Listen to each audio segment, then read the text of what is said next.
Perfecto, gracias. Bueno, este es un tema que todo médico general, ¿sí?, debe saber, lo mismo que el delirio. Son, son esos temas que siempre ustedes van a encontrar en la consulta médica general y en la médica de cualquier otra especialidad. Yo aquí traté de hacerles como un compendio también de los criterios de CIE-10, de SM5, lo que ven en Kaplan y algunas cosas, obviamente en clínica, que uno trata de ir ligando entre la teoría, todo lo que vemos con los estudios y con la práctica. Los trastornos depresivos, entonces, ¿qué son realmente? Son un grupo de enfermedades psiquiátricas de origen multifactorial. Esta palabra es fundamental para poder entender cómo es el tratamiento. ¿Listo? Que afectan especialmente varias esferas. La emocional de la persona es como la principal, también una esfera social, también una esfera física, y la semiología en consecuencia es rica en síntomas afectivos, que son los que nos vamos a centrar en esta ocasión. Como médicos, ustedes generalmente les van a llegar con síntomas físicos y es labor también del médico evaluar estos síntomas afectivos. La tristeza, que es el estado de ánimo depresivo,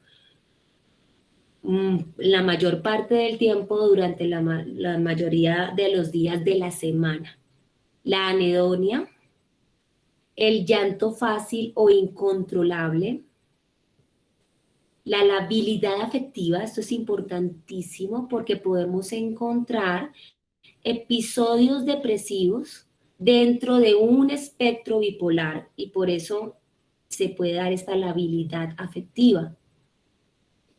Sensaciones de fracaso, y esto asociado a pensamientos de ruina, ideas de derrota, de minusvalía. Sensación de una impotencia ante la vida, decaimiento, ideas de culpa, derrota, malestar y desesperanza.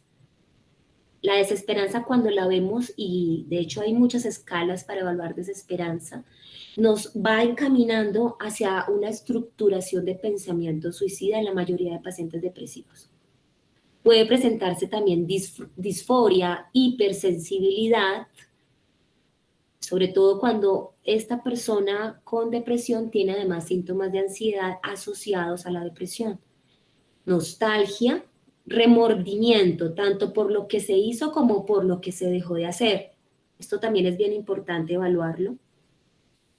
Ansiedad, dolor. Este dolor, generalmente uno se centra solamente en el dolor físico, olvida el psíquico y menos explora el moral que hay y que es el más profundo en la mayoría de las ocasiones de los pacientes depresivos, sobre todo los que son bastante refractarios a los tratamientos. Entonces, siempre tener en cuenta esos tres aspectos del dolor. La inquietud psicomotora que se da en muchos, o en muchos se da, y en la mayoría de las depresiones se da, es un enlentecimiento psicomotor. Y también, y esto sí que es bien importante para nosotros como médicos, es la sintomatología cognitiva que se da en la depresión. Entonces, ¿qué vamos a observar en ellos? Cogniciones negativas, vuelvo y les hago aquí énfasis sobre los pensamientos y el tipo de ideas que se presenta en depresión. De minusvalía, ¿qué es la minusvalía? Es sentirme menos que los otros, sentir que valgo menos, sentir que no merezco ser amada, que no merezco que me den nada y por ende me hago cada vez menos persona, tengo amigos cada vez, digamos, entre comillas, con menos aspiraciones en la vida. Incluso empiezo a consumir, algunos empiezan hasta a consumir, a tomar licor, a fumar e incluso hasta llegar al consumo sustancias psicotóxicas porque sienten que pues no tienen valor y que pueden hacerse daño sin problema. Las ideas de culpa, ideas de fracaso, ideas de desesperanza, esto es fundamental para poder saber qué tipo de pensamiento se puede ir encaminado hacia las conductas de suicidio. Perdón, las ideas de muerte e ideas de suicidio, que son dos aspectos distintos. Pueden tener ideas de muerte, más no de suicidio. Es decir, yo puedo querer morirme y que digamos que Dios se acuerde de mí, así me dicen los pacientes, que Dios se acuerde de mí, doctora, pero no acabaría yo con mi vida. Y ya cuando se empieza a estructurarse y formarse cada vez más hacia ideas de suicidio, tenemos que explorarlas muy bien, saber si son ideas de suicidio pasivas o si son ideas de suicidio activas, si hay ya un método que se ha explorado, si no lo hay, y si ha habido antecedentes de conductas suicidas personales y familiares. Esto es fundamental, tenerlo siempre muy claro en el momento de evaluar este tipo de ideas en pacientes depresivos. Todos los médicos tenemos que hacer esto, siempre. La parte volitiva, esto es importante porque cuando son personas, perdón un minuto que alguien me está pidiendo, perdón, Juan Carlos Reyes, listo.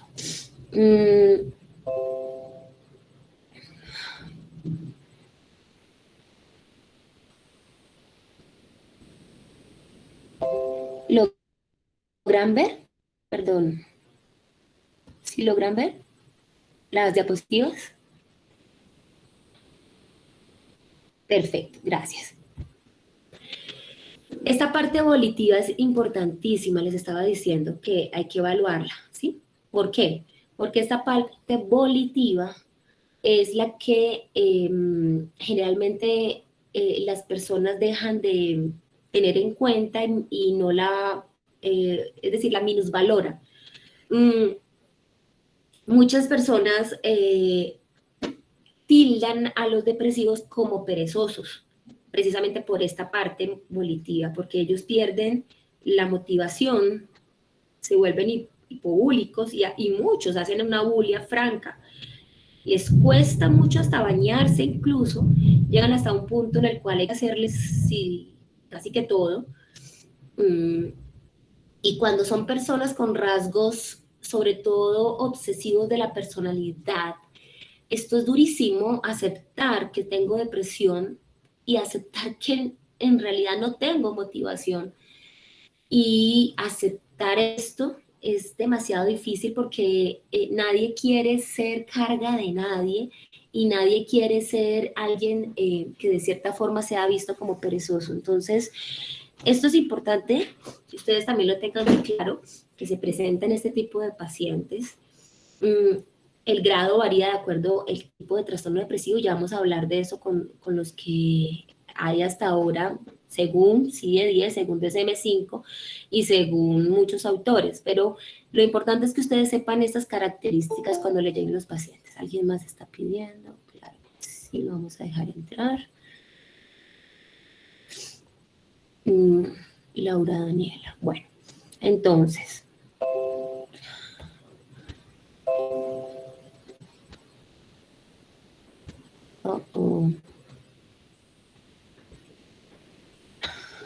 ¿Qué pasó? Como me tocó salirme para poder agregar, pero bueno, ya pude volver a entrar. Listo. Entonces aquí, ¿qué es importante? Entender que se da esto en estos pacientes también. Y a nivel somático, vamos a encontrar principalmente, yo les traje lo que principalmente se ve. Se pueden encontrar otro tipo de somatización en depresión, pero estas son lo que más los estudios nos muestran, lo que más la evidencia ha mostrado. Cefaleas, anginas, dorsalgia, lumbalgia, prurito, diarreas, estreñimiento y fibromialgia. Eso es lo que principal se ve en los pacientes que tienen depresión. Aquí también es importante que ustedes entiendan que los niños y adolescentes y también los adultos jóvenes tienden a somatizar más la depresión, a tender a hacer más síntomas somáticos que de otra índole. Entonces, generalmente son los consultadores crónicos, son pacientes con una lumbalgia crónica que ya el ortopedista ha visto, que ya le han hecho resonancia, que ya se ha hecho, digamos, todo desde la parte no psiquiátrica, médica no psiquiátrica, y falta la parte médica psiquiátrica, que es manejarle la depresión. Bueno, también en la depresión se afecta lo relacional, entonces hay irritabilidad, sobre todo en adolescentes, brusquedad en las respuestas. Uno ve, sobre todo los adolescentes que están depresivos, son los, entre comillas, rebeldes, tienen una tendencia al aislamiento y sobre todo que tienden fácilmente a hacer lo que se llama la ciberdependencia. Hay deterioro en el desempeño familiar precisamente porque disminuye la fluidez de comunicación entre los miembros de la familia. Hay aspectos también de deterioro en el desempeño laboral, en el académico y en lo social. En el académico, sobre todo, además de las relaciones con los compañeros, por la hipoprosexia que se presenta en estos pacientes y que tienden a disminuir la capacidad de concentrarse. Y hay afectación global, tanto psíquica, física y espiritual de la persona. Esto siempre se va a dar. Y si son personas que tienen, por ejemplo, mucha fe o tienen alguna afiliación religiosa o espiritual, muchos tienden a, incluso pueden llegar, cuando se hacen depresiones muy fuertes, hasta, digamos, como ponerse, entre comillas, a pelear con Dios, como, ¿por qué me estoy así si yo tengo fe? Y peor aún, a veces los juzgan y les dicen, pero usted tan creyente, usted que es tan apegado a Dios, ¿por qué se deprime? Claro, es que la depresión le puede dar a cualquier persona. De hecho, hay un documento muy bueno que quiero que ustedes lean y se los voy a mandar, que escribió mi esposo, el doctor Campos, sobre la depresión como aprendizaje. Y ahí él también hace mucho énfasis en ese artículo tan bueno que él escribió sobre cómo todas las personas, sin discriminar si somos personas con educación, sin educación, la raza cualquiera, cualquier nivel socioeconómico, cualquier religión o ateos, lo que sea, pueden hacer cuadros depresivos. Todas las personas, ¿sí? Los psiquiatras, los que no son psiquiatras, los estudiantes de medicina, los que no son estudiantes de medicina, absolutamente todas las personas pueden hacer un episodio o un trastorno depresivo. Eso es importante saberlo. El diagnóstico de los trastornos depresivos, entonces, es eminentemente clínico. Aquí quiero que lo entiendan porque muchos estudiosos, sobre todo estudiosos a veces no de la rama de neuropsiquiatría, sino de otras ramas, tienden a creer que la depresión se puede evaluar hasta con Doctora, niveles...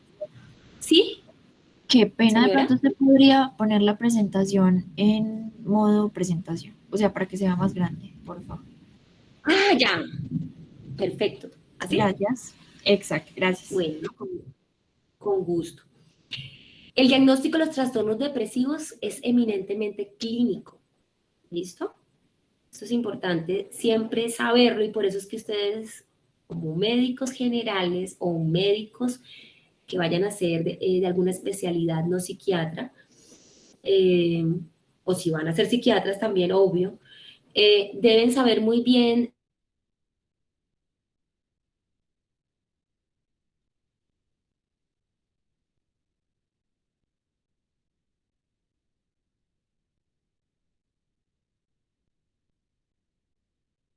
Ustedes deben saber esto para poder hacer un acercamiento cada vez más claro al diagnóstico. Se hace muy bien mediante el encuentro con el paciente, una entrevista clínica semiestructurada. Yo no puedo hacer un diagnóstico en 5 minutos, una depresión. Eso ni siquiera uno como psiquiatra. Ni porque lo vea llorar, digo, ay, ya tiene depresión. Eso le pasa a muchos médicos, que ven llorar a un paciente y ya le van mandando antidepresivos solo con verlo llorar. No, eso no es así tan, pues, tan sencillo.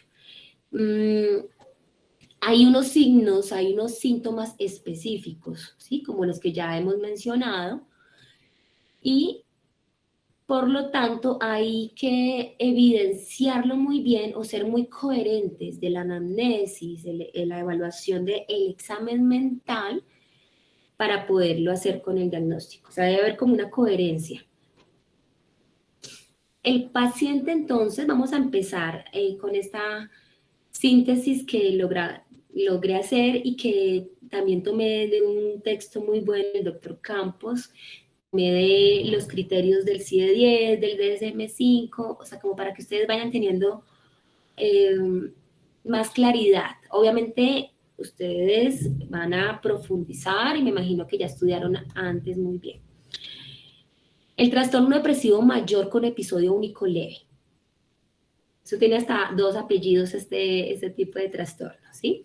El ánimo está triste, ocasionalmente puede haber llanto, hay anedonia, recuerden que la anedonia es la disminución del gusto por cosas que antes me gustaban, hay insomnio de conciliación, hay desánimo, hay hiporexia, ¿sí? Disminución del apetito, hay una bradixiquia en la mayoría, se debilita el juicio, ideas sobre todo de minusvalía, hay bradisiquia, dilalia y bradicinesia. ¿Listo? Eso es importantísimo saberlo. Y el insomnio principalmente es de conciliación para que ustedes vayan diferenciándolo de otro tipo de alteración que no sea depresiva, que son otros tipos de insomnios. En depresión, este es el que más prevalece. Doctor, una pregunta. Ya vamos para allá, vamos para allá. Quiero que escriban las preguntas. ¿Quién habló? Que no lo puedo ver. Miguel Ángel, doctora. Miguel Ángel, escriba esa pregunta que sé que es muy buena. Me imagino que es muy buena. Y ahorita me las hace al final para que podamos aclarar todo, ¿vale? Listo, doctora. Al final, pues, de depresión, porque con antidepresivos pasamos a otra parte. Listo, Pero muy doctora. bien, vayan escribiendo las preguntas, por favor. En el trastorno depresivo mayor episódico único moderado.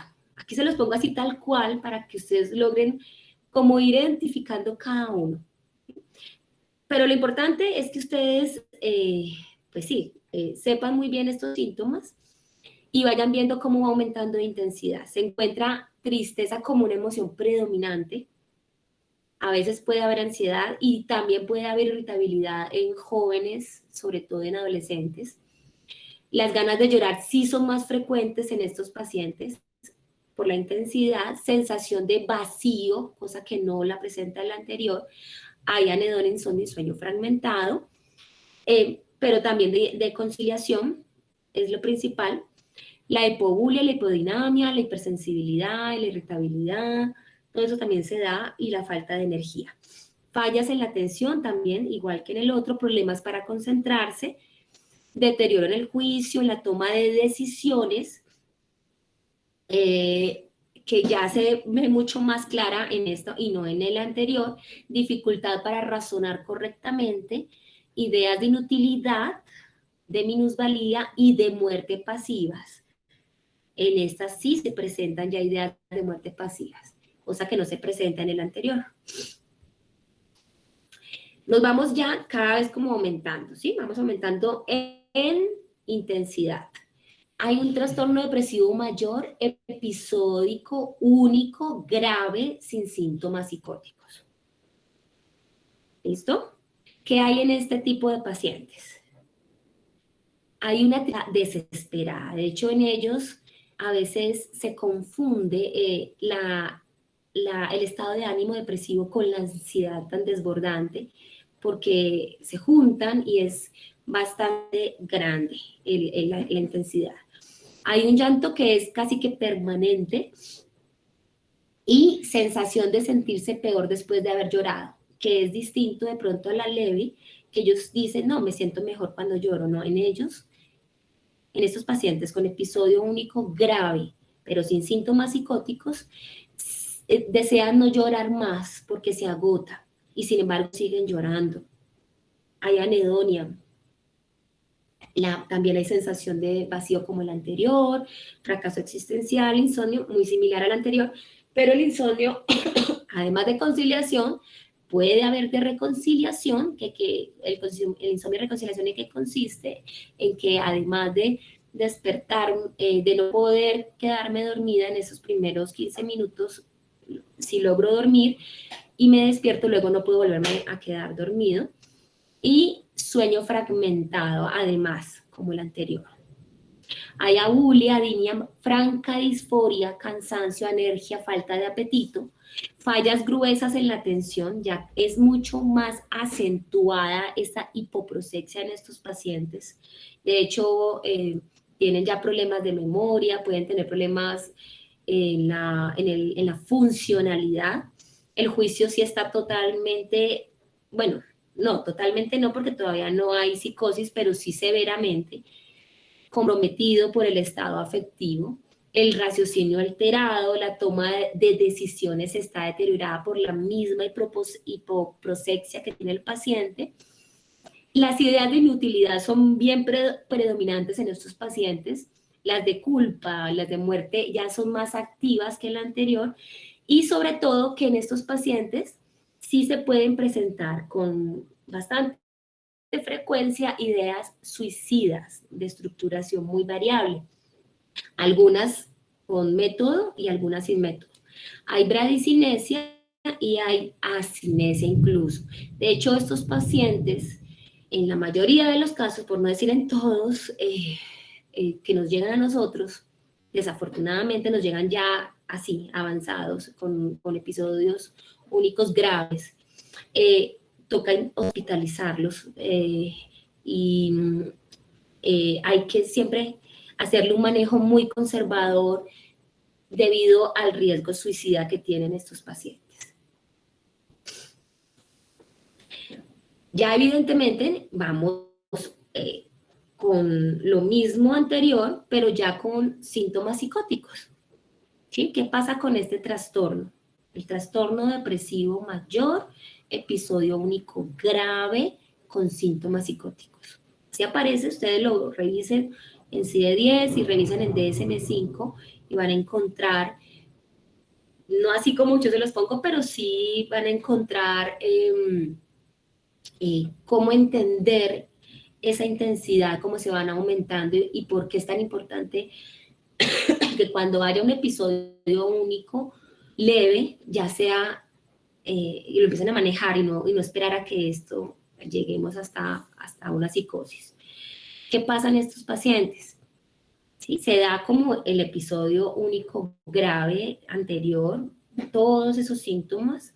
Además, los signos se ven muy bien como describían semiológicamente los franceses, la omega melancólica. ¿Sí? A mí me encanta la semiología francesa porque nos muestra cómo la cara de esos pacientes cambia completamente. Los ojos, las comisuras a nivel labial se están hacia abajo. Como pueden ver ustedes a veces que los pintan los payasitos. Y si uno se pone a ver luego las personas pues los payasos que se ponen tristes, que ponen esa cara de tristeza, es de la omega melancólica. Y uno lo ve claramente en estos pacientes, con esas comisuras labiales hacia abajo, la postura en esa sifosis que uno los ve, mirando hacia abajo, como queriéndose recoger. Hay sensación de vacío, fracaso existencial, el insomnio puede ser incluso global en estos pacientes. También hay una alteración ya cada vez mucho mayor a nivel cognitivo, del juicio, del raciocinio, por el mismo estado psicótico. Se pueden presentar alucinaciones egodistónicas y delirantes de corte depresivo. La mayoría de estos pacientes tienen ese tipo de alucinaciones que incluso les dicen que se maten o que se hagan daño, que se lastimen, y por eso estos pacientes, pues siempre hay que internarlos, pero lo ideal es que el paciente con depresión nunca llegue hasta este punto. Cuando llegan es porque en realidad ha avanzado muchísimo y porque nunca tuvieron un tratamiento o nunca se hicieron bien un tratamiento.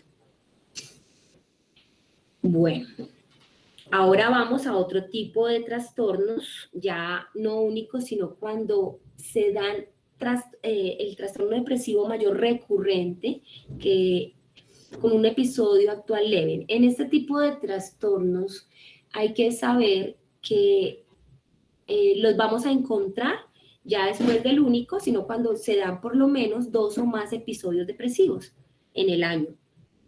Se muestra el episodio actual con ánimo triste, llanto ocasional, hay anedonia, hay insomnio de conciliación, disminución del apetito, el enlentecimiento en las funciones cognitivas, debilitamiento del juicio, minusvalía, bradisiquia y ligera bradicinesia, todas las B.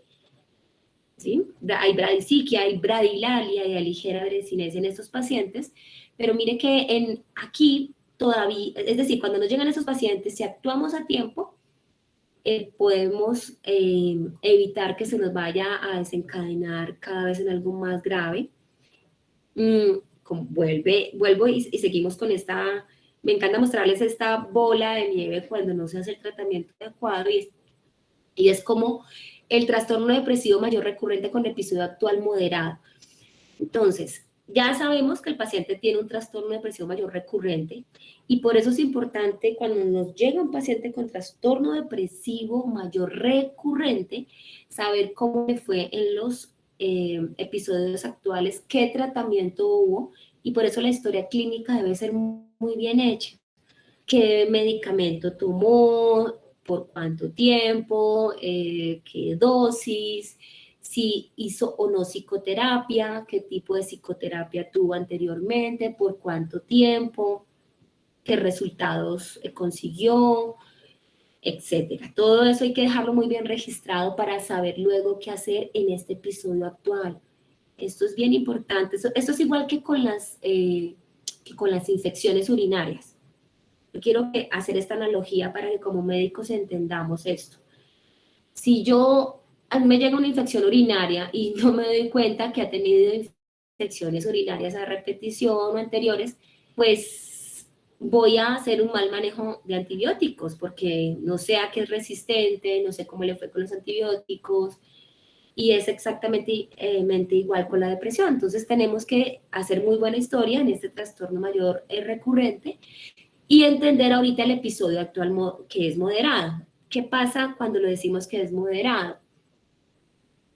Se está presentando ese episodio con ánimo triste, con anedonia, una sensación de vacío, insomnio y sueño fragmentado, hipobulia, hipodinamia, hipersensibilidad e irritabilidad, y cansancio, falta de energía. De hecho hay mucha anedonia en estos pacientes, pero generalmente para poderlo poner moderado no hay con claridad una ideación suicida activa.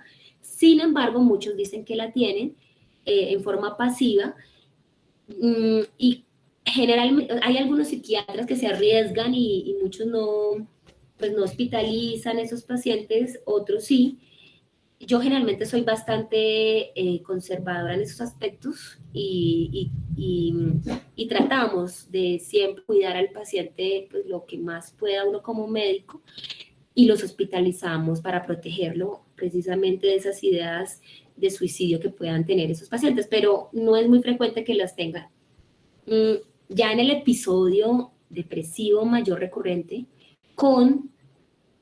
en el trastorno depresivo mayor recurrente con episodio actual grave, en esos pacientes siempre hay riesgo suicida y hay un deterioro claro del juicio y del raciocinio por la psicosis que tienen, y generalmente las ideas delirantes son nihilistas e hipocondríacas muy, muy, muy constantes. Es decir, muchos dicen que no sienten, que no tienen nada en el abdomen, que ya lo que sienten es horrible en el cuerpo, que se quieren hasta arrancar partes del cuerpo, y Algunos pueden llevar hasta agitación psicomotora, no es lo común porque más bien tienden a hacer una bradicinesia, ¿sí? Un enlentecimiento, pero en algunos casos puede llevar hasta ese punto por las mismas alucinaciones. Es frecuente que se pueda dar este tipo de episodios en depresiones postpartos no manejadas a tiempo, se pueden hacer episodios así graves, incluso luego con psicosis. ¿Listo? Bueno, vámonos entonces ahorita a lo que ustedes de pronto van a ver con frecuencia, que algunos de pronto colegas remiten, se les hace ya el manejo de depresión y vuelven y lo remiten otra vez al médico general o les dicen que ya los controles son mucho más espaciados. Aquí les respondo, de hecho, una pregunta que les hice del trastorno depresivo mayor recurrente en remisión. Es el trastorno depresivo recurrente adecuadamente controlado y por lo tanto ya es asintomático al momento de la entrevista. Aquí es importante y es que el hecho que sea un trastorno depresivo mayor recurrente en remisión, es decir, que no esté sintomático y que esté controlado, no quiere decir que ya esté curado y por ende debe continuar en tratamiento. Entonces, es frecuente ver cómo los médicos, no psiquiatras, suspenden medicamentos a pacientes con este tipo de trastorno porque creen que ya no lo necesitan. Es como si a un paciente hay que darle un antibiótico por un tiempo y ya está mucho mejor, quitémosle que porque ya no lo necesita. No, hay que dárselo por el tiempo que es y que se le ha mandado como tal por parte del psiquiatra que pues le mandó el antidepresivo. Entonces, esto es bueno que lo sepan muy bien, lo tengan muy claro, y es que en los pacientes con trastorno depresivo mayor recurrente en remisión, no se les quita el tratamiento a menos que ya haya cumplido el tiempo pertinente para empezar a hacer el desmonte. Otros trastornos depresivos recurrentes es la categoría diagnóstica utilizada para los trastornos depresivos recurrentes que no cumplen con la totalidad de los criterios de los trastornos depresivos recurrentes. Es decir, son los que de cierta forma tienen algunas características, pero no se pueden poner en ninguno de los que están ahora. Es decir, que tienen o más ansiedad o que tienen otro tipo de síntomas que no podemos enmascararlos, y ustedes los ponen ahí dentro de otros trastornos depresivos recurrentes sin ningún problema. Bueno, aquí va otra respuesta del quiz. Está la distimia. ¿Quién quiere leer esta diapositiva, por favor? Yo, doctora. La distimia es un trastorno depresivo consistente en tener ánimo triste la mayor parte del día, la mayor parte de los días durante más de 2 años, por lo que lleva al establecimiento de una personalidad neurótica de corte depresivo, con marcado pesimismo y una forma negativa de ver la vida y el mundo. Perfecto, muchas gracias. Entonces, esto es un diagnóstico que generalmente han puesto eso de 2 años en adultos, pero en niños y en jóvenes es 1 año. 1 año. Con 1 año ya podemos claramente, y sobre todo en adolescentes, hablar de distimia. Lo más común de este trastorno depresivo es que es subdiagnosticado, por ende subtratado, por ende subvalorado, y las personas como que empiezan a vivir de esta manera, de una forma distímica. Viven así, creen que así es la vida, y nunca se me olvida un paciente que de hecho vi hace poco, que él me decía, cuando empezó el tratamiento, me decía, pero ¿será que sí vale la pena, doctora? O sea, yo me siento bien.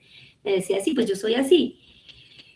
Empezábamos un tratamiento muy bien hecho, sí tocó empezarle antidepresivo y también psicoterapia, y empezó a ver la vida de una forma muy distinta y sobre todo positiva. Él me decía que es increíble la forma en que cognitivamente empezó a ver con optimismo las situaciones diarias y cotidianas y que él siempre las veía con pesimismo y empezó como a hacer un clic hacia otra forma distinta de ver la vida. Entonces, la distimia yo siempre la pongo como es como una esfera que ustedes van a ver cuando flota en el agua y que uno les da vuelta, ¿sí? Es decir, lo que estaba ahí borroso de abajo logra subir. O sea, es como poder abrirse al mundo cognitivamente y nos despeja. Eso es importante, que se haga un diagnóstico adecuado y sobre todo un tratamiento a este tipo de pacientes.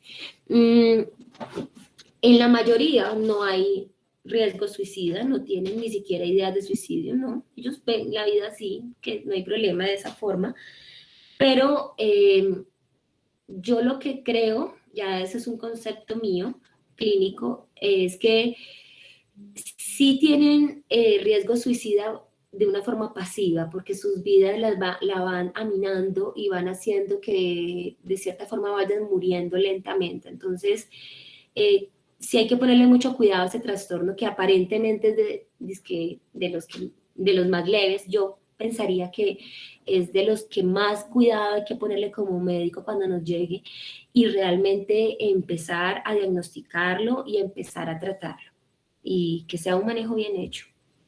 Bueno, aquí les traigo este diagnóstico de duelo. Perdón un minuto, por favor.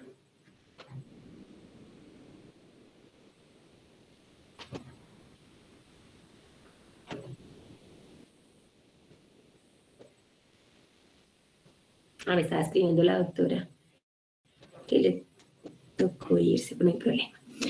Bueno, el duelo es un trastorno depresivo reactivo.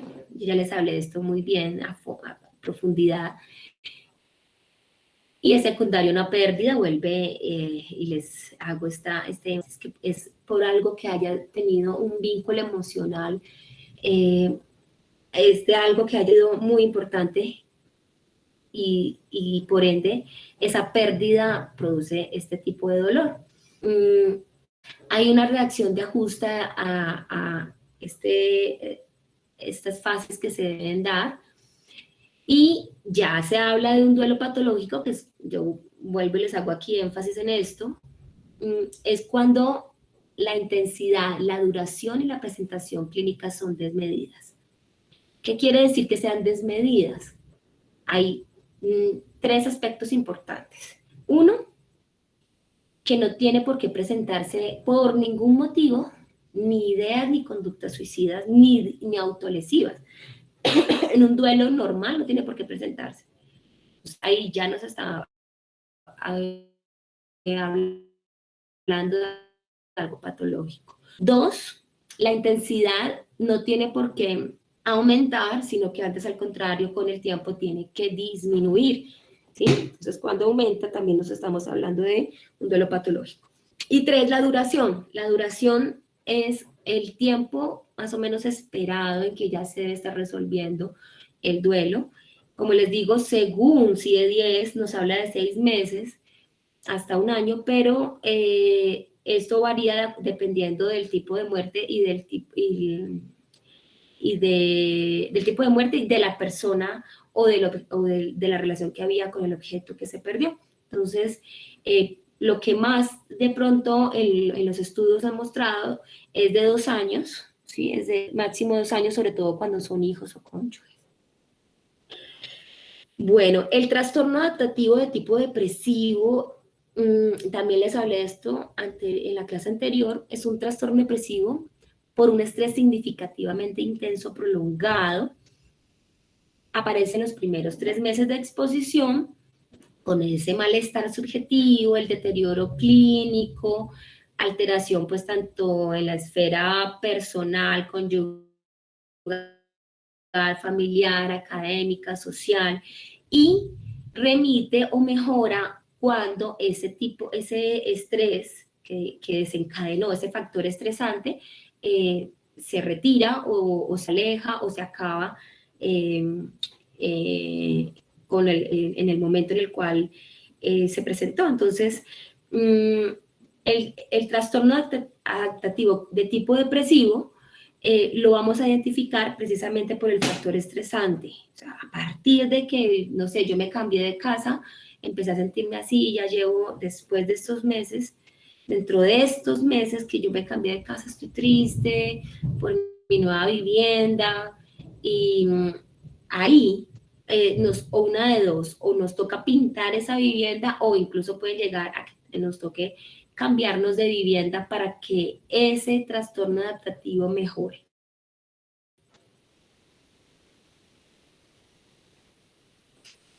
Bueno, ahora sí, hemos acabado esta parte de hoy. Quiero que me digan qué preguntas tienen. Miguel Ángel, primero Miguel Ángel. Doctora, la primera pregunta que tenía se resolvió a medida del pasar de las diapositivas, pero me surgió otra que era que yo Maravilloso. había leído lo de la distimia y usted comentaba que en un caso que usted había tenido le había pues dado antidepresivos al paciente. Cuando uno más o menos define si el paciente requiere esa terapia farmacológica, pues porque en la mayoría de los libros definen que sea como algo leve, como usted dijo. Muy buena pregunta, Miguel Ángel. O sea, ¿cuándo define de dar manejo farmacológico en distimia específicamente? Sí, Esa es la sí, pregunta. señora, sí. Listo. Muy bien, me encanta esa pregunta.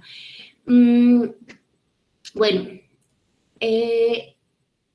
generalmente cuando veo que es un paciente que no puedo hacerle la psicoterapia de una forma constante, es decir, si son pacientes de una EPS en la cual yo no puedo ni siquiera a veces hacerle psicoterapia, sino por psicología, que sé que un psicólogo lo va a ver cada mes, que va a ser algo pues muy,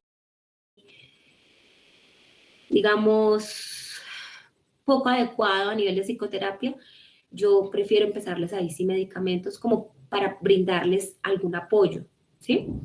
Cuando veo que son pacientes que puedo hacerles un tratamiento psicoterapéutico muy bien hecho, incluso se puede empezar un manejo para reprocesar eventos traumáticos, donde puedo, digamos, hacerle un manejo muy constante a nivel de psicoterapia con un buen vínculo, generalmente no les doy medicamentos. ¿Listo? Esos son como lo que me ayuda. Y otro aspecto importante también es el apoyo que tenga familiar.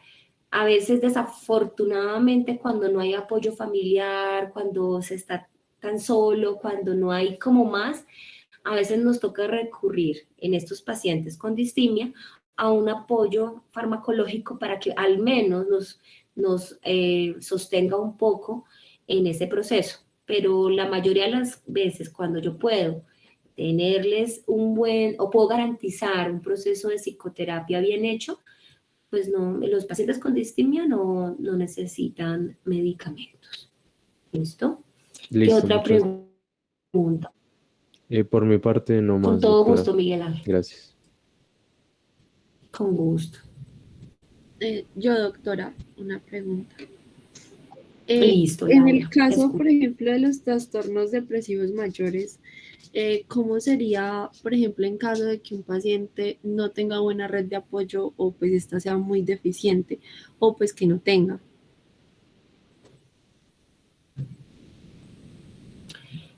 O sea, ¿qué hacer Sí, señora, cuando ¿cómo no tienen abordarlo? apoyo? Porque, por ejemplo, en los pacientes en los que ya empiezan pues, a pensar en el suicidio y a estructurar esos planes, pues tengo entendido pues, que uno no puede estar todo el tiempo pendiente del paciente y para eso se necesita la red de apoyo, para que ellos estén atentos a los signos de alarma. Pero digamos que nosotros cómo abordamos en caso de que el paciente, no sé, esté solo en ese momento en la ciudad o no tenga una buena red de apoyo. Ujú.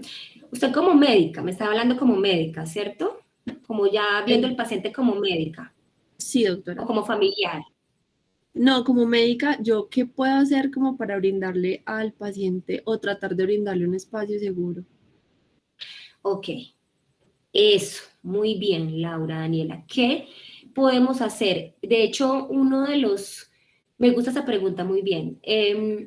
Uno de los criterios para hospitalizar es precisamente eso en pacientes con depresión que tengan, o ya sea un episodio depresivo mayor, ya sea que sea recurrente o no, o que sea único, es precisamente que no tenga un apoyo familiar y que tenga riesgo suicida. ¿Listo? O sea, yo soy bastante conservadora y todo paciente con riesgo suicida y además en apoyo familiar, pues hay que hospitalizarlo. ¿Sí? Hay que hospitalizarlo. Obviamente con valoración por psiquiatría. ¿Sí? Si usted está rural, usted dice lo hospitalizo y lo remito. Listo, doctora, muchas gracias. Doctora, ¿Listo? qué pena. Ya sea un médico conservador. Y también, pues había leído que si el paciente no tiene pues la red de apoyo o uno siente que no se va a tomar el tratamiento en casa, también hay que hospitalizarlo. Exacto. Muy bien, Santiago. Sí, señor.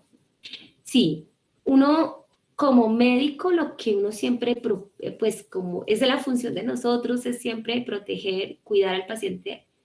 Y yo siempre digo, uno debe pecar por más y no por menos. Obviamente hay algunos médicos que son mucho más liberados en ese aspecto, pero pues yo digo que uno siempre tiene que cuidarse mucho, no solamente por la labor que uno tiene, sino también por la parte médico-legal. Entonces uno siempre, si ve al paciente, uno le propone, uno escribe, uno remite. Ya si el paciente no quiere y no está psicótico y puede elegir, eso ya es otro asunto y ya firmaría un retiro voluntario, ya, o la familia que no lo quiere internar, ya se hace cargo de la familia y ya son ellos quienes asumen el caso. Pero siempre cuando vean riesgo suicida en pacientes depresivos, hay que brindarles esa opción de hospitalización. Gracias a Dios, perdón un minuto.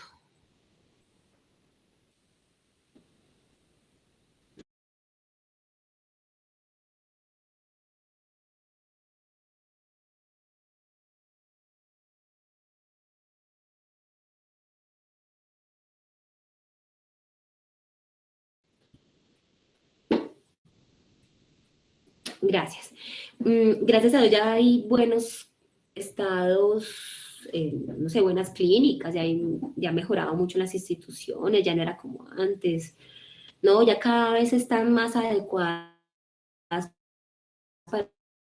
para de verdad hacer un manejo. Entonces, no les dé miedo hospitalizar, no les dé miedo hacer la nota de remisión y no les dé pena remitir a psiquiatría, remitan. Que el paciente o la familia dice, pero no, yo estoy deprimido y pienso, pero ¿por qué psiquiatría? Entonces les explica, obviamente debe ser valorado por un médico que le va a ayudar en este tipo de casos y en este tipo de emoción y en este tipo de aspecto suyo físico, porque es que la depresión también es física, ya vamos a ver eso más a fondo, pero quiero que ustedes tengan muy claro el por qué deben remitir pacientes con depresión y no dejar avanzar. Yo ya les mostré los diagnósticos y vieron la intensidad de cómo se avanza si no se empieza un tratamiento en los episodios ya leves. Lo ideal es no esperar a que nos lleguen ya episodios depresivos graves con psicosis, que es lo frecuente, que nos llegan a nosotros por manejos inadecuados, porque el médico generalmente lo manejó durante 2 años ahí con fluoxetina y ya, o sin fluoxetina o sin nada, y ya llegan muy complicados. Entonces, lo ideal es siempre empezar un manejo muy oportuno y muy bien hecho, ¿vale? Laura Marcela, la escucho. Doctora, buenas tardes. Sí, señora, no sé si me tardes. escuchan bien, yo estoy teniendo un poco de problemas con mi Wi-Fi, entonces disculpen si de pronto se va allí.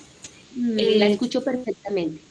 Listo, gracias, doctora. Doctora, por ejemplo, en esos casos en que el paciente tiene una depresión ya diagnosticada, pero al mismo tiempo el paciente, por ejemplo, los familiares le comentan que él es manipulador, ¿cómo puedo llegar a tratar a estos pacientes que, pues, o sea, tienen, por ejemplo, unos episodios graves, pero sé que es manipulador y me puede decir, no, yo estoy bien, o yo me estoy sintiendo bien, o los medicamentos me están haciendo efecto, o bueno, todo este contexto que puede acarrear este tipo de pacientes. ¿Cómo puedo como controlarlos? Entiendo, Laura. O sea, manipulador quiere decir que Que me dice dice como mentiras. que, exacto, que él está bien, o sea, supongamos, no, doctora, yo ya estoy bien, yo me siento bien, yo me tomo los medicamentos cuando esto no sea así, cuando la persona de hecho puede tener una ideación suicida ya muy presente, muy palpable, pero me dice que esa persona está bien y pues en teoría yo le tendría que creer, o bueno, no sé, por eso le pregunto, Ah, doctora, ¿cómo entiendo. puedo hacer el manejo de un paciente que tiene una depresión diagnosticada? Sí.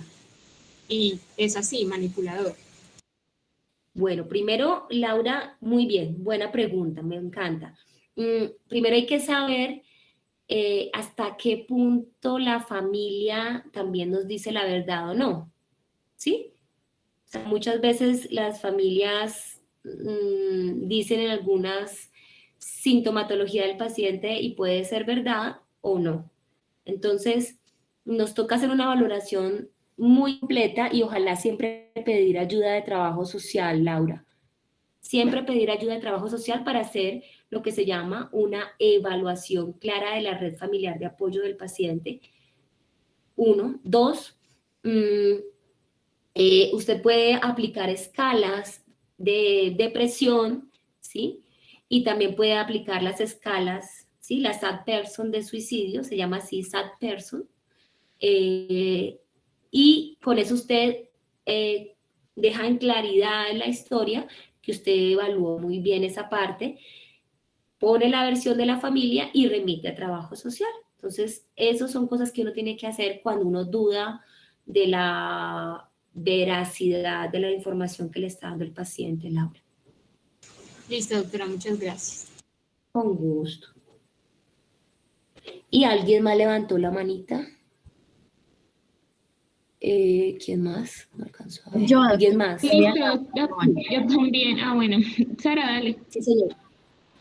Doctora, lo que pasa es que usted ahora estaba hablando sobre, pues que de pronto algunas personas dicen como que son diagnosticadas con depresión y cumplen con algunos criterios, por ejemplo, para hospitalizar y dicen, pero no, es que yo solo tengo depresión, pues ¿cómo me voy a hospitalizar? O cosas así. Entonces, o sea, ahí, ¿cómo se maneja el paciente que cumple con los criterios para hospitalización y no quiere ser hospitalizado? O sea, simplemente como que no se hospitaliza y se busca otro manejo que ya no ha funcionado, o sea, ¿qué se hace? Que no acepte la hospitalización, si está con capacidad de autodeterminarse, puede elegir no hospitalizarse, Sara. ¿Sí? Se firma el retiro voluntario y ya asume la responsabilidad de la familia, desde lo médico legal. Ya uno les puede ofrecer otras cosas. Uno les dice, bueno, uno no aceptó esto, pero yo generalmente no soy tan, yo no soy mala persona en eso y a pesar de que, listo, ellos asumen la responsabilidad, uno también les brinda, yo igual les brindo apoyo, les digo que entonces consulta por consulta externa, pero dejando muy claro en la historia clínica que se le ofreció, que no lo aceptó y que firmó el rechazo de la hospitalización. De hecho, hay varios formatos de eso. Cuando no aceptan, cuando rechazan la hospitalización, cuando rechazan la remisión a hospitalización y cuando se retiran voluntariamente son cuando aceptan y luego se salen. ¿Sí? Entonces, deben firmar eso de que no lo aceptan y usted le puede brindar las otras opciones, ya sea consulta externa, ya sea también manejo psicológico, acompañada, pero siempre dejando claro que usted ofreció la remisión para hospitalización, sobre todo por las consecuencias que pueden haber médico-legales, Sara. ¿Listo? Gracias, doctora. Con gusto. Bueno, ¿alguna otra pregunta? Sí, doctora, una pregunta. Es que, digamos, pues en los Listo, trastornos Gloria. depresivos que ya sea con síntomas psicóticos, usted también mencionó, pues a veces sea ansiedad, yo tenía la duda cómo diferenciarlo del trastorno bipolar, porque, o sea, lo que yo entendí más o menos que leí, porque también en el mismo capítulo estaba trastorno bipolar, lo único que se diferencia es como la manía, o sea, pero que es muy difícil de diferenciar en sí entre los dos cuando se presenta ansiedad en un trastorno depresivo. Bueno, Gloria, hay dos cosas importantísimas. De hecho, esta pregunta es bien buena porque mm, hay dos aspectos muy importantes para uno saber si se está, usted lo que me quiere preguntar es si se está dando el episodio depresivo, además síntomas maniformes, es decir, que se esté dando un episodio mixto como el bipolar. Esa es la pregunta, Gloria. Sí, señora. Para diferenciarlo de un episodio solo depresivo y que no tenga esos elementos para no ponerlo como listo, como dentro del TAP. Hay dos aspectos. En el episodio depresivo, ¿sí? Cuando es depresión franca, sin síntomas maniformes, el insomnio es de conciliación y la persona desea quedar dormida, pero no puede. ¿Sí? En la depresión.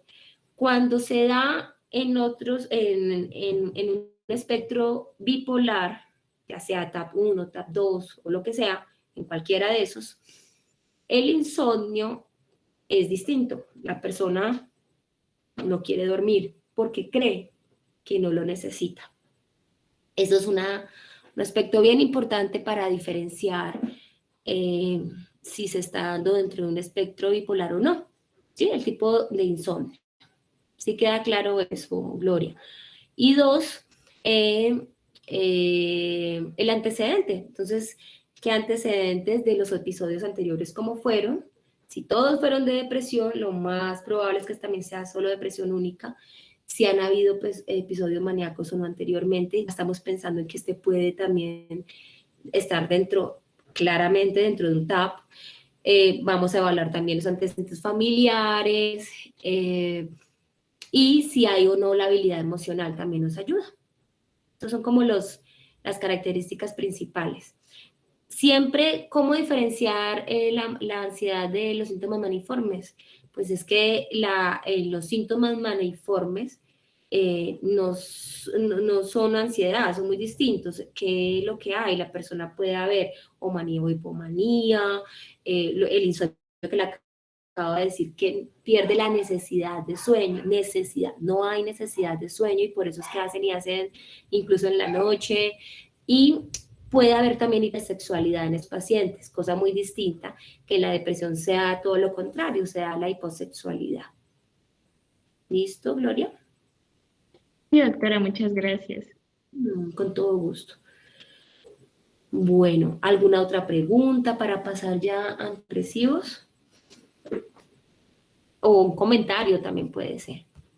Algo que quieran decir. No les dé miedo hablar, que la idea, así crean que son preguntas bobas, no, de verdad pregunten con toda tranquilidad.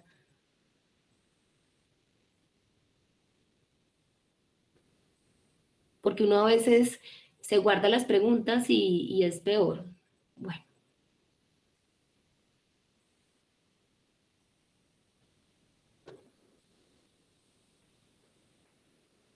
No más, no hay más preguntas por ahora. Listo. ¿Cierto?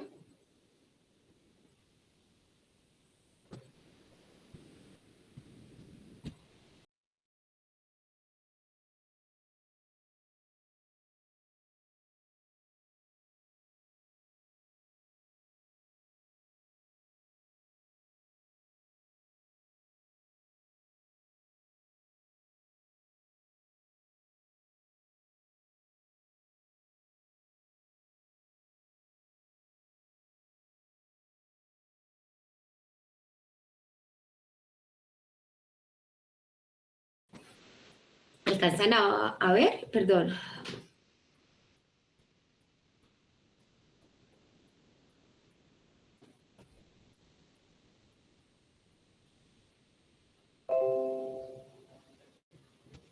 Sí, doctora. Perfecto. Entonces, vamos con los antidepresivos. Bueno. ¿Qué son los antidepresivos? Son medicamentos que al ser suministrados por varias semanas continuas mejoran el estado de ánimo de una persona deprimida. ¿Sí? Sencillo y claro. Esos son los antidepresivos. Existen por lo menos 9 medicamentos de acción diferentes en por lo menos una docena de distintos tipos de antidepresivos. Eso también hay que saberlo muy bien, de que esto no es solamente un solo mecanismo de acción. Por eso les quise traer esta clasificación, para que puedan tener una visión más holística de lo que son los antidepresivos y puedan como ir entendiendo cómo se dan y a qué tipo de personas. Tenemos entonces los antidepresivos noradrenérgicos y específicos serotoninérgicos. Los llamo los astronáuticos, los NASA. ¿Por qué? Porque estos, ¿para qué nos sirve? Sobre todo para los pacientes que tienen problemas de sueño, que tienen hiporexia y que además están antidepresivos. La mirtazapina se ha utilizado, está dentro de este grupo. Yo aquí les traje algunos ejemplos de medicamentos dependiendo del grupo en donde están. Y estos medicamentos nos pueden brindar mucha ayuda, sobre todo cuando hay insomnio. Muy acentuado en la depresión. Bueno, están los heterocíclicos, que son varios, están los bicíclicos, dentro de estos está la viloxazina, no se usa aquí en Colombia. Están los tricíclicos, sí se usa en Colombia la imipramina con bastante frecuencia, sobre todo se usó mucho tiempo, ya con menor frecuencia, pero por mucho tiempo se usó en niños. La amitriptilina, esa la usan generalmente en clínica del dolor. La clorimipramina, este medicamento de hecho fue pionero para el manejo de no solamente de depresión, sino también en pacientes con trastorno obsesivo-compulsivo, y se sigue utilizando para ese tipo de trastornos, sino que aquí en Colombia no es fácil ya encontrar este medicamento. Es muy bueno, pero no es fácil. Y los tetracíclicos, la maprotilina, pero no se usa aquí en Colombia. Bueno, están los IMAO, ya no se usan aquí en Colombia, pero se los traigo para que los conozcan. Esos son como los dos representantes. Los inhibidores selectivos de la recaptación de serotonina y noradrenalina. Aquí les traigo el bupropión, este medicamento que lo estudiaron por mucho tiempo para también, además de depresión, para pacientes con tabaquismo, y lo que mostraron los estudios fue que sí servía para tabaquismo, pero durante más o menos un año de tratamiento y que posteriormente volvían otra vez. Cuando se quitaba el tratamiento, volvían otra vez al consumo. Es decir, no quedaba el cambio, sino que seguían nuevamente por el tabaquismo. Entonces, lo que sí es claro es que cualquier tipo de trastorno en psiquiatría no es unifactorial, es multifactorial, y por ende, quiero que sepan esto, los medicamentos son coadyuvantes en depresión. No es que si yo mando X, una mirtazapina, una amitriptilina, etcétera, nos va a solucionar el problema. No, solamente nos va a modular lo que ahorita vamos a entender a nivel neurológico, nos va como a dar un bastón en el proceso, pero no es que sea la panacea en depresión ni en ningún trastorno. ¿Listo? Los medicamentos en psiquiatría son coadyuvantes. Bueno, tenemos los inhibidores de la recaptación de serotonina y noradrenalina, los IRS. Aquí están estos ejemplares que están la venlafaxina. Ahorita tenemos una nueva que es la desvenlafaxina. Está la duloxetina, el minacipram, que se nos está aquí en Colombia.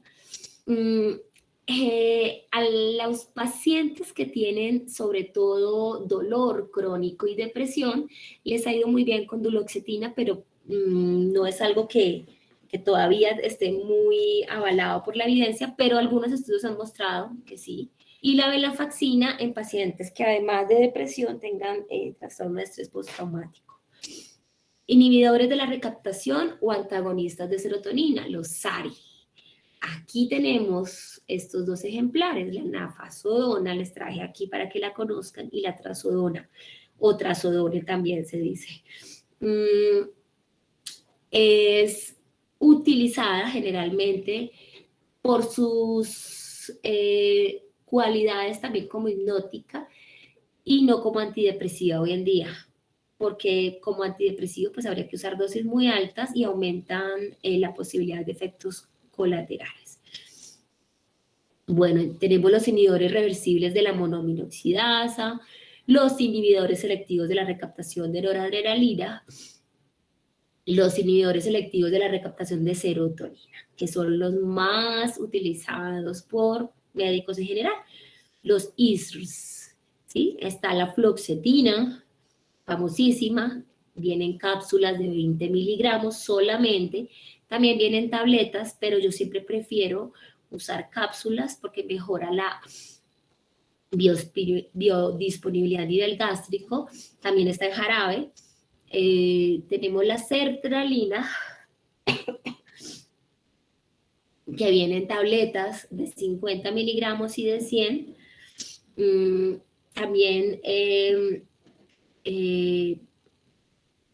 podemos usarla hasta dosis, la fluoxetina hasta dosis de 60 miligramos a lo máximo, y sertralina hasta 200, es como lo que más se ha estudiado, y como dosis máxima. Bueno, también tenemos la fluoxamina, el escitalopram, la paroxetina y muchos más. Bueno, del escitalopram, que tanto a veces usan los médicos, a veces no psiquiatras, es debido a que dentro de los IRS es el que mejor tiene perfil de efectos adversos y no tiene casi interacciones farmacológicas con otros medicamentos. No es que sea un muy buen antidepresivo ni que sea muy buen ansiolítico, lo que pasa es que por ese perfil de bajos efectos colaterales y de no tener casi interacciones farmacológicas con otros medicamentos, se usa mucho en pacientes que tienen otros tipos de enfermedades o que por ende usan otro tipo de medicamentos. Bueno, ¿qué pasa con la farmacodinámica de los antidepresivos? Hay varias hipótesis para explicar la génesis de la depresión y de la acción de los antidepresivos. Yo aquí les voy a mostrar lo que a grandes rasgos y lo que se ha estudiado a este nivel. En los años 70 se postuló una hipótesis, un déficit en la biodisponibilidad de las aminas biógenas, noradrenalina y o serotonina, sustentándose en el hecho que los antidepresivos aumentaban la cantidad de neurotransmisor en la sinapsis. Entonces, por ahí empezamos como a darnos cuenta que la depresión tenía su componente biológico. O sea, ahí nos empezamos a entender que esto es una enfermedad médica, siempre, la depresión. Ya en los 90, la teoría receptorial explicaba la demora en la latencia de los antidepresivos y basándose en el hecho de que durante la depresión se generaba un aumento en la cantidad y sensibilidad de los receptores postsinápticos. Entonces aquí empezaron a darse cuenta cada vez más de cómo el tener más cantidad y mejor sensibilidad en los receptores mejoraban la clínica de estos pacientes con depresión. Pero lo importante aquí es que ahora hay cada vez más claridad, hay una hipótesis, estoy hablando solamente desde lo biológico, la depresión, una hipótesis monoaminérgica de la acción de los antidepresivos en la expresión génica. La depresión está ligada a un funcionamiento anormal de la neurotransmisión, particularmente de factores como el BDNF, que es el factor neuronal derivado del cerebro. Entonces, ¿qué quiere decir todo esto? Ahorita con la epigenética nos está mostrando cómo va más allá solamente de una cantidad o de una sensibilidad de receptores a nivel de membrana, sino de la expresión génica de estos factores neuronales, principalmente del BDNF. ¿Listo? No se puede decir entonces, miren aquí les quise traer esta diapositiva para que tengan muy claro que el efecto antidepresivo de los medicamentos se deba solamente al incremento del neurotransmisor en la sinapsis. Esto ya hemos avanzado, no solamente es eso, claro que también tiene que ver, pero no es solamente eso, ni tampoco del manejo hacia arriba. ¿Se acuerdan del up regulation, del down regulation, de la disponibilidad de las monoaminas a nivel posináptico? No solamente es eso de que tengamos o no a nivel de las membranas celulares los receptores de estas monoaminas, sino que se plantea que la depresión puede venir de una pseudodeficiencia monoaminérgica debido a una señal de transducción insuficiente de la monoamina neurotransmisora hacia la neurona posináptica en presencia de cantidades normales de transmisor y de receptores. Por ende, en la depresión, esto nos da claridad por qué en depresión se inhibe el BDNF, lo cual lleva a producir una atrofia neuronal, una apoptosis en aquellas neuronas vulnerables del hipocampo. Y por ende, las neuronas hipocampales pierden tamaño, funcionalidad y mueren. Aquí vemos la importancia de hacer un manejo muy bien hecho en depresión, porque el deterioro que se da a nivel de cerebro es grande en pacientes con depresión que no son manejados, que son mal manejados o que persisten en depresión. Ese es el otro de los motivos del por qué la distimia hay que tratarla. Bueno, la farmacocinética.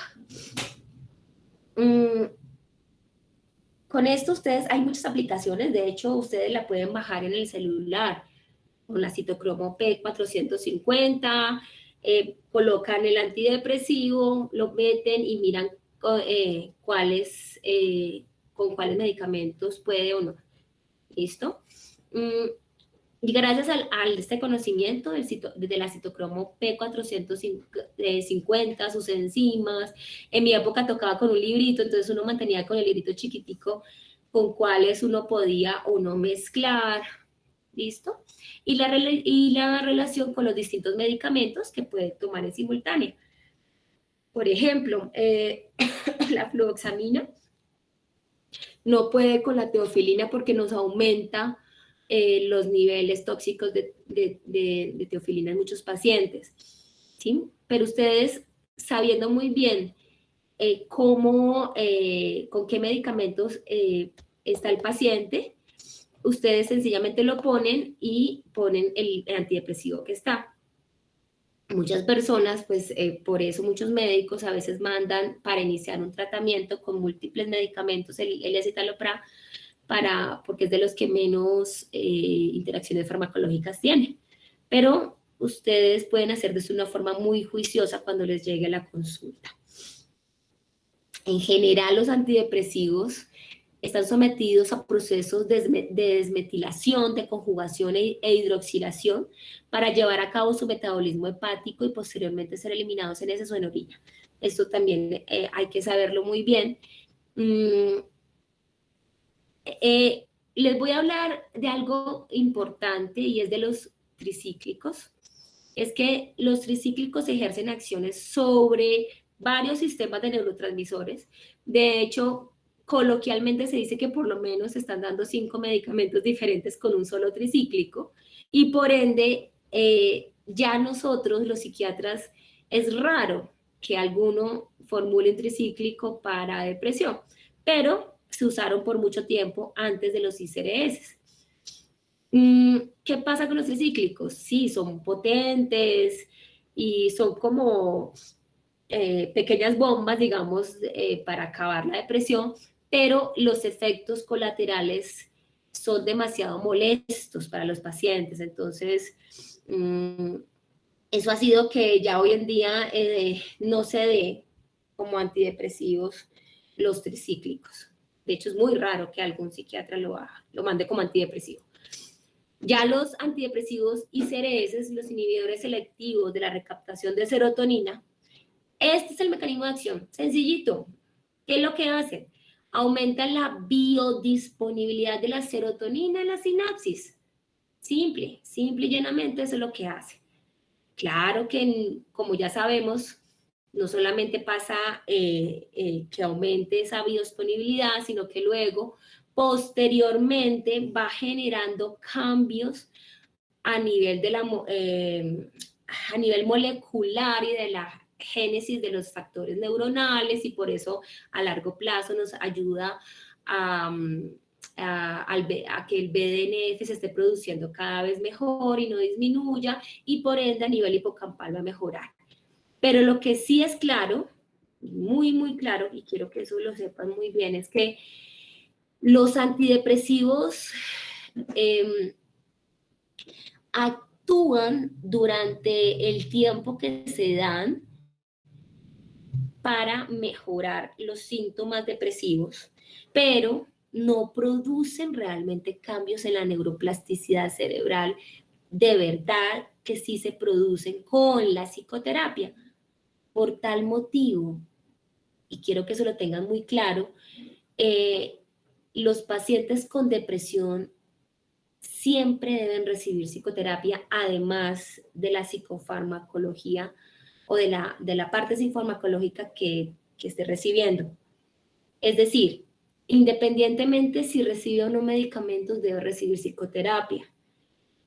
Y de hecho, los pacientes con depresión están catalogados con 2 tipos de tratamientos: los que reciben psicoterapia solamente y los que reciben psicoterapia y medicamentos. Cuando un paciente con depresión solamente se da medicamentos, es muy frecuente que hagan trastornos depresivos recurrentes y que nuevamente hagan nuevos episodios. Es muy frecuente que el paciente, pues sí, mejore por un tiempo, pero nuevamente tenga esas recaídas. Y no hay una mejoría tan clara, sino que solamente manejo de síntomas. Sin embargo, los pacientes que no reciben ni siquiera medicamentos, además de que no mejoran sus síntomas, además de que no mejoran sus factores neuronales y por ende la neuroplasticidad, empiezan a producir la atrofia neuronal porque empiezan a disminuir los factores neuronales de crecimiento, como el BDNF. Eso es lo que más se ha comprobado, pues lo que más se ha visto en los estudios. Bueno, efectos adversos de los antidepresivos, aquí de los ICRS, estos son de los ICRS.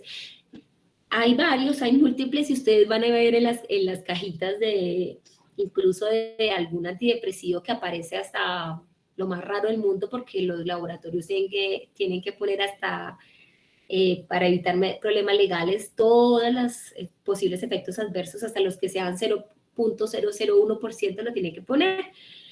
Pero aquí les traigo como los más frecuentes para que tomen en cuenta. Y lo que pasa es que dependiendo de las vías a nivel neuronal y los receptores implicados, se van dando este tipo de efectos adversos, ¿sí? Si son a nivel de qué tipo de vías, si son en el tallo cerebral, cuál es la que está implicada a nivel de serotonina, porque recuerden que la serotonina no la tenemos solamente en el cerebro, la mayoría está en el intestino, ¿sí? Entonces, por eso prevalecen muchas veces los síntomas gastrointestinales como efectos adversos. También el mareo, las náuseas, las emesis, el aumento del peristaltismo, las mioclonías durante el sueño, el temblor y la caticia. Bueno, hay dos aspectos importantes como médicos que ustedes deben tener muy claro cuando se dan antidepresivos. Si ustedes van a empezar un antidepresivo, sea uno que ustedes conozcan muy bien, que sepan y que sepan describir al paciente los posibles efectos adversos que van a tener inicialmente. Recuerden que al principio se presentan los efectos adversos y después no deberían por qué presentarse después de las 3 semanas. 2. El efecto antidepresivo se da más o menos alrededor de la segunda, tercera semana y no al otro día de dar el antidepresivo. Si una persona mejora al otro día del antidepresivo, no fue el antidepresivo el que lo mejoró, efectivamente, o fue la intervención psicoterapéutica o en realidad no era una depresión, sino que era algo más bien reactivo, etc. 3, vamos a ser muy claros con las dosis.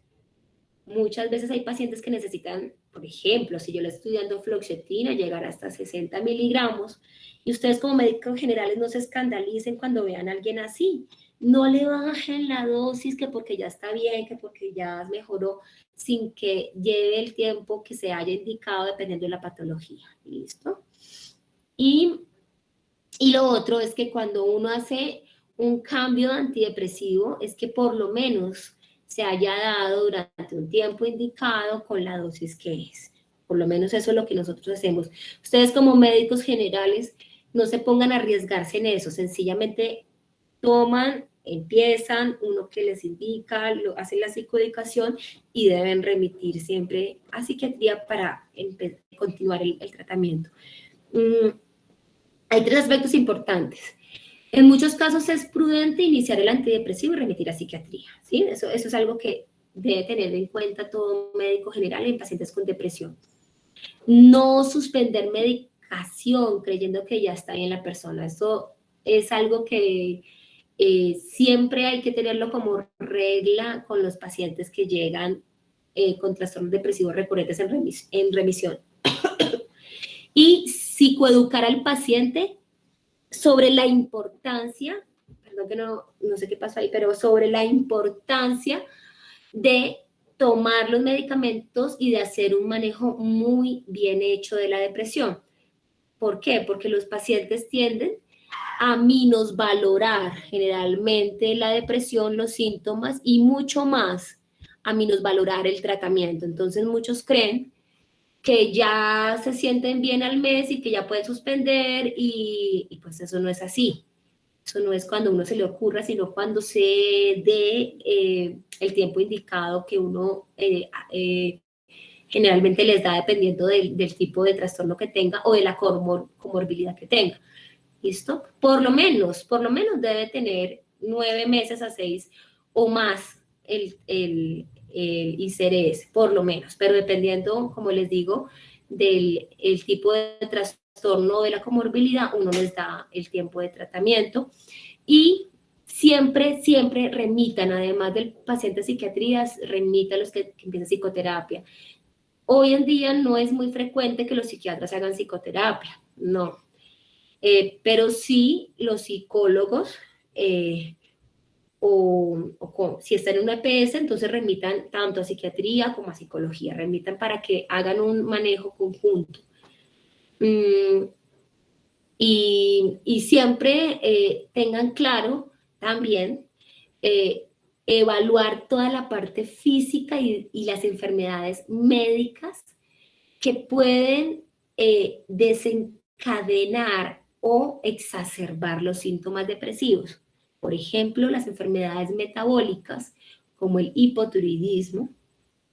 2, evaluar cómo está la parte de medicamentos para saber qué tipo de medicamentos nos pueden llevar a exacerbar. Ya a Miguel Ángel, ya les voy a dar la palabra. Exacerbar los síntomas en pacientes, por ejemplo, con VIH, como el efavirenz, que desencadena síntomas depresivos. Y 3, ver qué otros factores psicosociales están asociados para que ustedes siempre remitan a este paciente a todos los tipos de apoyos que pueden dar. Recuerden que la depresión no solamente se trata con un antidepresivo, eso es solamente una de las muleticas o de las ayudas que uno da en los pacientes con depresión, sino que deben siempre remitir a los otros agentes que colaboran porque es multifactorial la causa de la depresión. Entonces tenemos que remitir muchas veces a terapia de familia, a psicoterapia individual, a trabajo social, a algunos toca remitirlos a terapia ocupacional, etcétera. ¿Listo? Miguel Ángel levantó la mano. Sí, señor, lo escucho.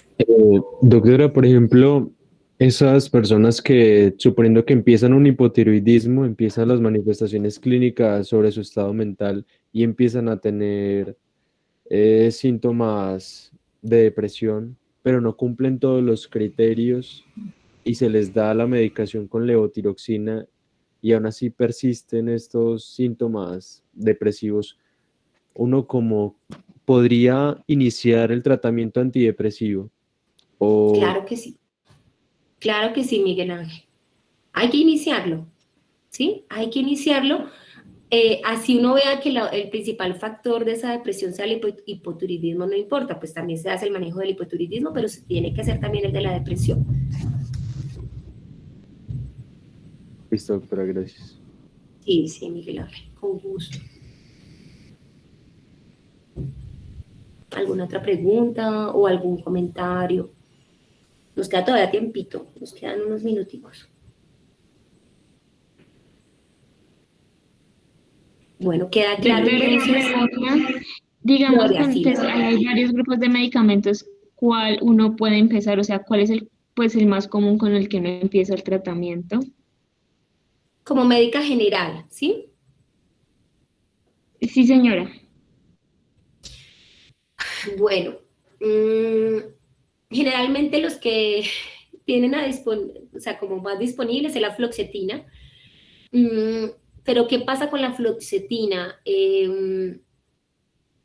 Hay que saber que muchas veces tienen esta tableta, entonces hay que tratar de decirles que sea en cápsula y hay que monitorear muy bien al paciente, Gloria, ¿sí? Es decir, si usted lo va a empezar como médico general, debe citarlo, ojalá mientras empieza a hacer el efecto y porque mejora la capacidad de moverse, los primeros, ojalá citarlo semanal mientras usted está segura que ese paciente ya empezó un tratamiento con psiquiatría.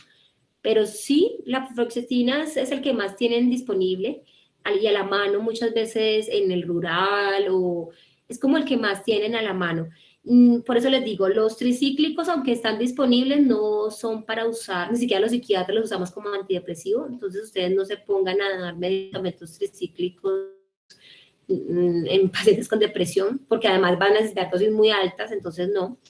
Pero sí, tienen la mano de pronto pueden que en algunos otros sitios tengan disponible la sertralina, que también es un buen antidepresivo, y de hecho lo pueden siempre empezar con dosis bajas.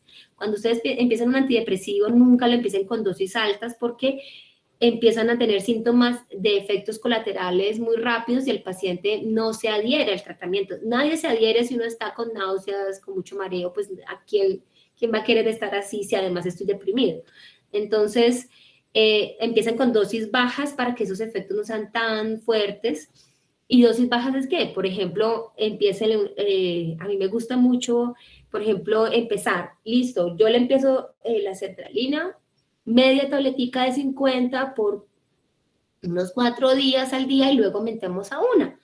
Pero empezar así, a titular para que el paciente también como que se anime a tomar eso e insistirle al paciente que tiene que hacerse revisar muy bien y que el tratamiento hay que continuarlo, porque es un tratamiento continuo el que ayuda, no solamente suspender cuando ya, entre comillas, se siente bien, ¿sí? Hay que hacer un tratamiento muy, muy bien hecho Y también siempre explicarle al paciente que el medicamento no le va a dar dependencia, ¿sí? Eso es un mito casi que generalizado a nivel mundial, que creen que los medicamentos como para la depresión generan dependencia. No, ¿listo? Eso también hay que quitarlo. Como médicos sabemos que no son benzodiazepinas, son medicamentos que no producen en ningún momento dependencia, ninguno de los 9 grupos de medicamentos que les mencioné producen eso. Entonces,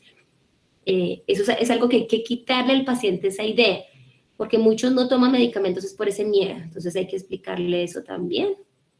¿Listo? ¿Qué otra cosa? ¿Alguna otra duda? Tenemos todavía unos 3 minuticos. ¿Dudas, preguntas, comentarios? Una pregunta, ¿estos formularios que existen para medicamentos con restricción también los podemos o solamente son de psiquiatría? Hay unos medicamentos con restricción y tienen unos formularios, como el alprazolam. Ah, no, pero esos son fórmulas, esos son medicamentos, esos son otro tipo, está dentro de otro tipo de medicamentos. Esos no son antidepresivos, Santiago. Ah, vale, gracias. Son benzodiazepinas, esos no son antidepresivos. Bueno, listo, queda claro entonces por hoy. Por favor, refuercen los conocimientos, apréndanse los criterios y listo. Bueno, Doctora, yo tenía la última pregunta sobre los criterios diagnósticos. listo, Miguel Ángel. Es que ahí enumeran mucho lo que es, pues uno ve, por ejemplo, ahorita tengo las especificaciones del DSM-5, ahí se especifica pues que deben ser, digo, los criterios normales especifican que debe ser 2 semanas y los síntomas, pero hay otra tabla que son los criterios especificadores para los trastornos depresivos, que son si tiene, si tiene además características mixtas, si es melancólico, si tiene asociada la ansiedad. Estos también debemos como aprenderlos. Idealmente. Pero lo que yo quiero es que ustedes sepan, por lo menos estos que yo les traje ahorita, se los sepan bien. Pero sí, idealmente hay que saberlos, sobre todo para poder identificarlos, para saber qué hacer en cada caso de eso, sí. Sí, Miguel Ángel. Si no se los aprenden, al menos ténganlos en una tablita, pásenlos en el celular, pero sí es bueno tenerlos claro, Miguel Ángel. Listo, como tenerlos en cuenta. Listo, gracias, doctor. Sí, por favor. Bueno, queda claro entonces este tema. Espero que profundicen mucho y listo. Muchas Bueno, gracias. con todo gusto. Kevin, lista a ustedes. Que tengan una excelente noche. Hasta luego. Con todo gusto.